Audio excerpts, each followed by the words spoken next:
Israel ने फ़लस्तीनी जो लोग हैं उन पे कई सालों से जुल्म किया, किसी ने नहीं बात की।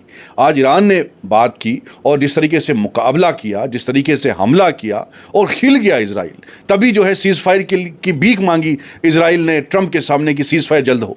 तो अमेरिका भी डर गया, इज़राइल भी डर गया। तो मुझे लगता है ईरान ने बहुत बड़ी जुर्रत की जो इज़राइल का मुकाबला किया और मज़ीद मुकाबला करना चाहिए। अभी सीज़ फायर हुआ है, सबने वेलकम किया है। सीज़ फायर जो है वो फ़लस्तीन पे भी होना चाहिए, वहाँ के लोगों को इंसाफ मिलना चाहिए, फ़लस्तीन आज़ाद होना चाहिए, वहाँ के निहत्थे लोगों पे जो गोलियाँ चल रही हैं, जो बॉम्ब्स गिराए जा रहे हैं, वो रुकने चाहिए। स्वागत है आप सभी का। जिस तरीके से इजराइल और ईरान के बीच युद्ध की शुरुआत होती है, लेकिन तमाम चीज़ों के बाद फिर सीज़ फायर भी होता है। इस मुद्दे पर बातचीत करने के लिए हमारे साथ मौजूद हैं सलमान निज़ामी साहब। हम इनसे बातचीत करेंगे और जानने की कोशिश करेंगे कि आखिर किस तरीके से इस पूरे मामले को देख रहे हैं, क्योंकि जो मामला फ़लस्तीन का है अभी भी वहां पर सीज़ फायर नहीं हुआ है। तो ये एक बड़ा मुद्दा माना जा रहा है कि ईरान में तो सीज़ फायर हो गया लेकिन फ़लस्तीन में नहीं हुआ। सबसे पहले सलमान भाई आपका स्वागत है। शुक्रिया। पहला सवाल ये कि कैसे देख रहे हैं इस पूरे मामले को। युद्ध की शुरुआत होती है लेकिन फिर ट्रंप के आने के बाद यहाँ पर सीज़ फायर होता है। देखिए, काफ़ी सालों से पूरे देश में हमने काफ़ी प्रोटेस्ट किए, एहतजाजी मुजाहरे किए और फ़लस्तीन के हक़ में हमने आवाज़ बुलंद की। और अच्छी बात है कि जिस तरीके से ईरान ने जुर्रत दिखाई और आज ट्रंप ने भी ये कबूला कि ईरान ने जिस तरीके से इज़राइल का मुकाबला किया और वहाँ एक तरीके से मुझे लगता है हिला दिया पूरे इज़राइल को, जो नुकसान हुआ है। और ये इलाज था इज़राइल का। जिस तरीके से इज़राइल ने आज रिसेंटली में पिछले कई सालों से तो वो जुल्म कर रहा है गाज़ा के लोगों के, फ़लस्तीनियों पे, लेकिन जिस तरीके से आज खाने के लिए, पानी के लिए तरस रहे हैं वहाँ के लोग, और इज़राइल ने वहाँ मासूम बच्चों का कत्ल किया है, कोई आवाज़ नहीं उठा रहा था। कोई भी मुस्लिम मुल्क जो है सामने नहीं आया। हमने आवाज़ उठाई, पूरे हिंदुस्तान में हमने मुजाहरे किए, लेकिन सिर्फ सोशल मीडिया पे कंडेमनेशंस आती थी, लेकिन प्रैक्टिकली किसी ने जुर्रत नहीं की कि सामने आए और इज़राइल को जो है आईना दिखाए और मुकाबला करे इज़राइल का।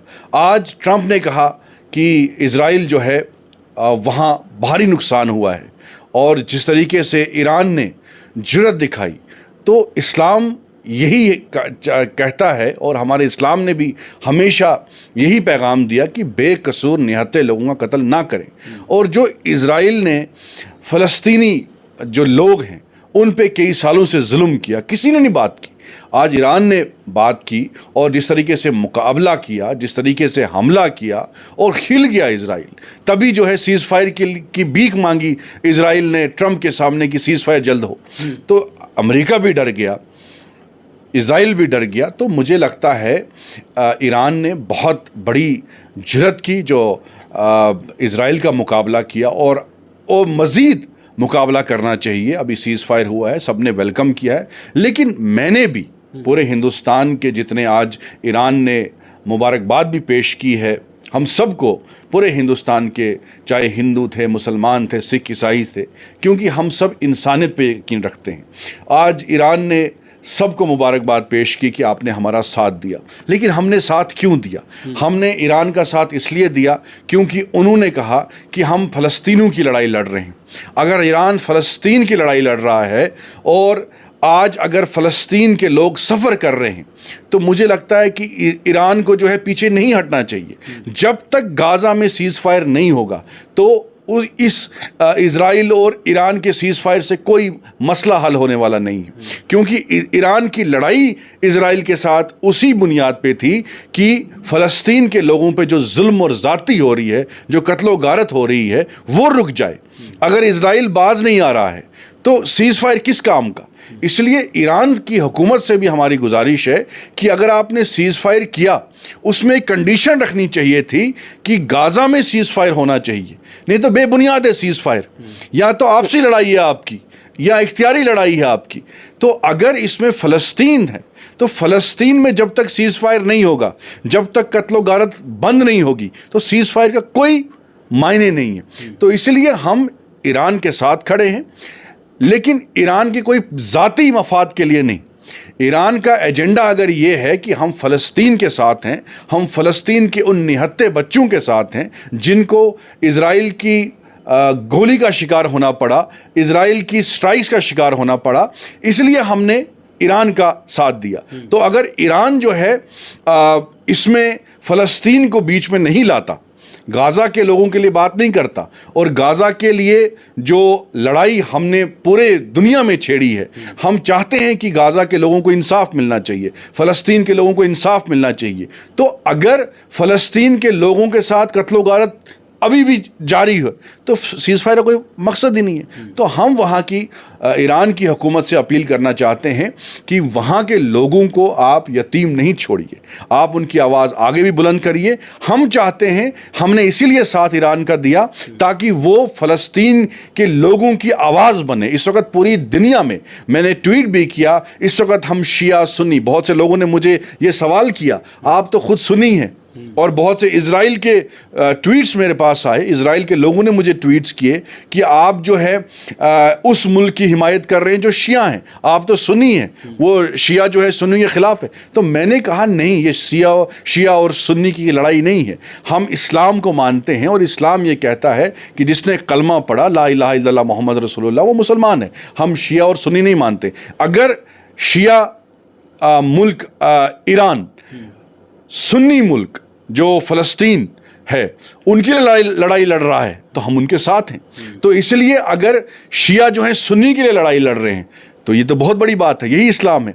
तो इसलिए पूरी दुनिया के सामने आज ईरान ने दिखा दिया कि वो ताकत रखता है, उसने झुकने का काम नहीं किया, किसी के दबाव में नहीं आया ईरान, अमेरिका के दबाव में नहीं आया। और आज ट्रंप ने भी कहा कि ईरान ने जो तबाही इज़राइल में की, जो इज़राइल को जवाब दिया, उसकी तारीफ़ पूरी दुनिया में हो रही है। लेकिन हमारा मेन मकसद ये है कि फ़लस्तीन के लोगों को इंसाफ मिलना चाहिए। लेकिन सवाल एक यहाँ पे ये भी कि बहुत सारे अभी ऐसे लोग हैं जो कह रहे हैं कि हम इजराइल के साथ मिलकर जाकर जंग लड़ेंगे। वो कह रहे हैं कि इजराइल में भी तो लोगों को मारा जा रहा है, मासूमों को निशाना बनाया गया। देखिए, इज़राइल की जो पॉलिसी है, कई सालों से इज़राइल का इलाज यही था, अगर आप बेकसूर लोगों का कत्ल करते हैं तो आपका इलाज क्या होना चाहिए? आपको माला तो कोई पहनाएगा नहीं। इसलिए दुनिया में जब वॉर होती है, जब जंग होती है, दो लोग यहाँ से मरते हैं, दो लोग वहाँ से मरते हैं, लेकिन जो कातिल है उसका इलाज यही है। जिस तरीके से आपने इज़राइल में देखा, जिस तरीके से इज़राइल के लोग सेलिब्रेट कर रहे थे, उन मासूम बच्चे, कोई 4 साल का, कोई 5 साल का, कोई 10 साल, वो क्या डिमांड कर रहा है? वो तो आज देखिए गाज़ा के बॉर्डर में देखिए आप, ये तो कौन से लोग हो सकते हैं, तो कौन सा मुल्क हो सकता है जिसका ज़मीर ही नहीं है, जिसके अंदर इंसानियत ही नहीं है, कि जो बच्चा पानी के लिए तरस रहा हो और उस पर गोली चलाई जाए।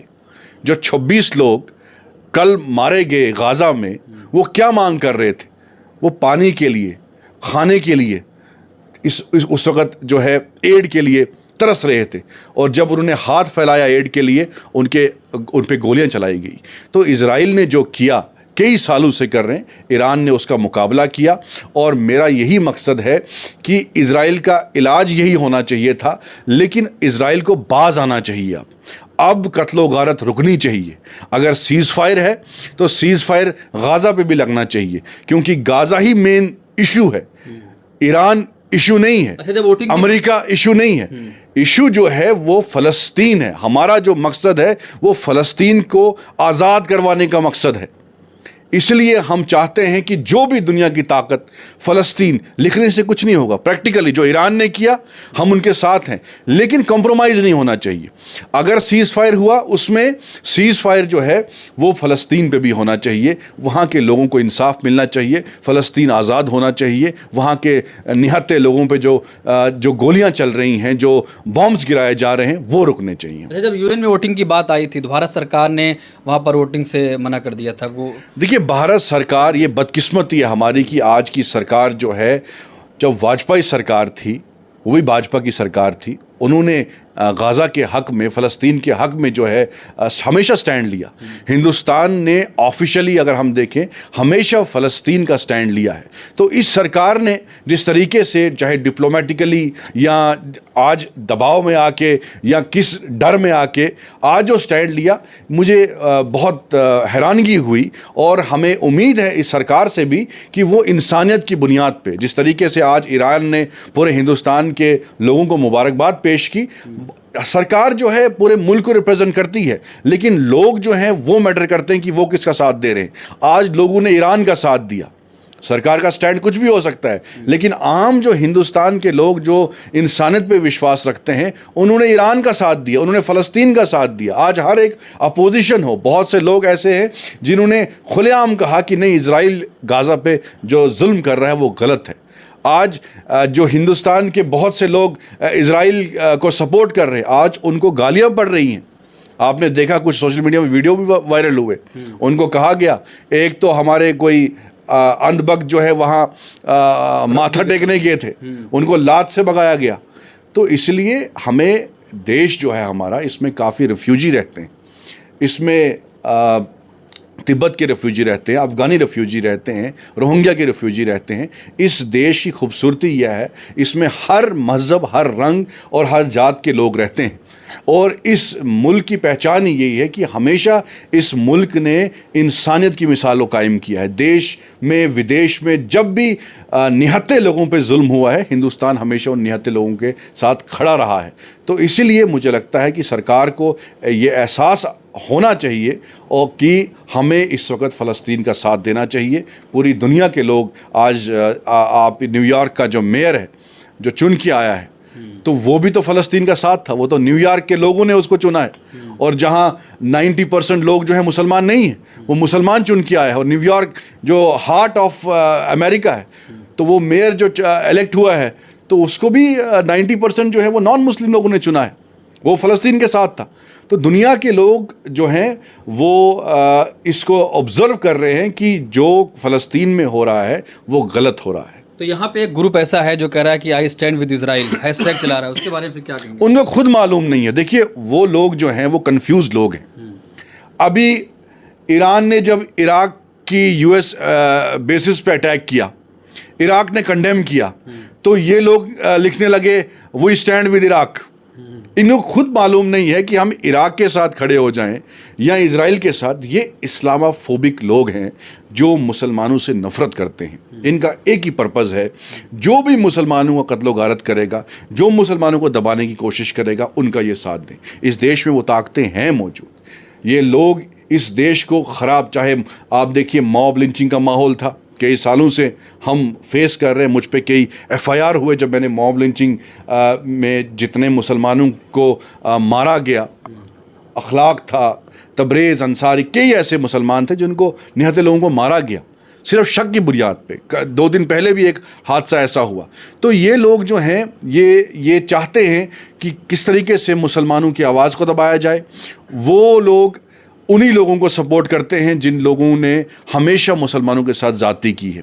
तो मुझे लगता है कि मेजॉरिटी में जो हिंदुस्तान का हमारा मुल्क है वो इंसानियत पे यकीन रखता है। तो ये इक्का दुक्का लोग हैं जो इजराइल के साथ हैं, उनको जूते इजराइल नहीं मार दिए और उनकी हालत आपने देखी, उन विजुअल्स में आई है। लेकिन मेजॉरिटी में पूरा हिंदुस्तान जो है उन निहत्थे फ़लस्तीनियों के साथ है, क्योंकि इंसानियत यही कहती है। अगर फ़लस्तीन के लोग जुल्म कर रहे होते इजराइल पे, हम कहते नहीं फ़लस्तीन के लोग जालिम हैं, हम उनका साथ नहीं देते। लेकिन आप हिस्ट्री देखिए, आप रिकॉर्ड देखिए कि 1-2 सालों में 3-4 हज़ार लोग निहत्थे मारे गए फ़लस्तीन में। रिसेंटली भूखे लोग जो तरस रहे थे हमें पानी मिले, हमें कुछ खाने को मिले, उन पे गोलियां चलाई गई। ये जुल्म नहीं है तो क्या है? और अगर हम उस पर आवाज़ उठा रहे हैं तो ये गुनाह तो नहीं है। अच्छा, इस पूरे मामले पर ईरान को आप कैसे देख रहे हैं कि क्या मजबूत और उसका पावर होगा? क्योंकि ईरानी मीडिया ने कहा कि ट्रंप तो सीज़ फायर की भीख मांग रहे थे ईरान से। देखिए, वो ट्रंप ने आज साबित भी कर दिया और उन्हें ऑन रिकॉर्ड एक स्टेटमेंट दे दिया कि ईरान ने जो ताकत दिखाई है, जिस तरीके से ईरान ने इजराइल पे स्ट्राइक्स की है, पूरे इजराइल को तबाह कर दिया है, वो तो ट्रंप ने आज बयान भी दिया है। तो ये पूरी दुनिया को मालूम है कि ईरान पीछे नहीं हटा। सीज़ फायर भी हुआ लेकिन फिर भी उसकी स्ट्राइक्स कंटिन्यू थी। तो इजराइल मजबूर हुआ, क्योंकि जो नुकसान ईरान ने इजराइल को पहुंचाया वो मुझे लगता है कि वो ज़िंदगी भर याद रहेगा इजराइल को, और वो जुर्रत नहीं करेगा अब कि वहाँ फ़लस्तीन के निहत्थे लोगों पे कोई अटैक करे। तो हम भी यही चाहते हैं, जिस तरीके से ईरान ने स्टैंड लिया, और बहुत से बेगैरत मुल्क हैं जिन्होंने आँखों पे पट्टी बांध दी और इग्नोर किया फ़लस्तीन के लोगों को, गाज़ा के लोगों को इग्नोर किया, आवाज़ नहीं उठाई। इसीलिए मैं कहता हूँ अगर ईरान शिया मेजॉरिटी मुल्क है, आज फ़लस्तीन जो सुन्नी मेजॉरिटी मुल्क है, तो उसकी सपोर्ट में अगर ईरान खड़ा है तो एक मिसाल कायम हुई, उन बेगैरत मुल्कों को भी एक दचका लगा, उनकी आंखों से पट्टी उठ गई और ये उनको एक मैसेज दिया ईरान ने कि हम इंसानियत के साथ हैं। अगर जुल्म किसी बेगुनाह के साथ हो उसके लिए खामोशी नहीं बल्कि उसका जवाब देने की ज़रूरत हो।